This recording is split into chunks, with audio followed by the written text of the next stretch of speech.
Bienvenue dans mon laboratoire. N'avez-vous jamais tenté de savoir comment vous rêvez? Je vais mener des expériences et tout vous expliquer sur les rêves.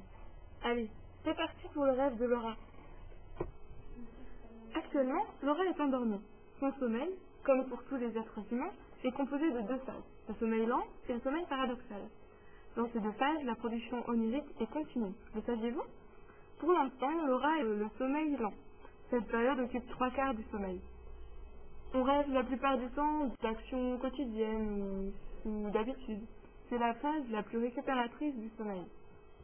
Regardons de plus près le contenu du rêve de Laura. Une conversation banale avec son meilleur ami. Puis un trajet en bus. Oh! Laura vient de passer dans le sommeil paradoxal. Un événement imprévu survient. Mais que fait donc un gorille au milieu de la route? Ah! Le bus arrive droit dessus! Je vais vous expliquer ce qui se passe pendant le sommeil paradoxal. Il tient son nom du contraste entre la vivacité du cerveau et l'inertie globale du corps. Seuls les yeux sont actifs derrière les paupières. Les tympans vibrent, des décharges nerveuses se manifestent dans les doigts et sur le visage.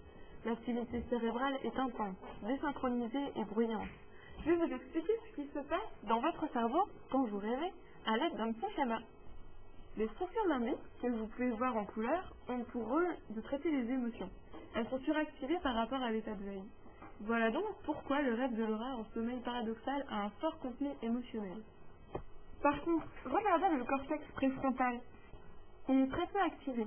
Sans lui, on manque de logique. N'avez-vous pas remarqué que dans vos rêves illogiques, vous perdez aussi la notion du temps? Eh bien, c'est encore à cause de lui. J'espère que vous avez passé un bon moment en ma compagnie ainsi que celle de Laura. Revenez nous voir.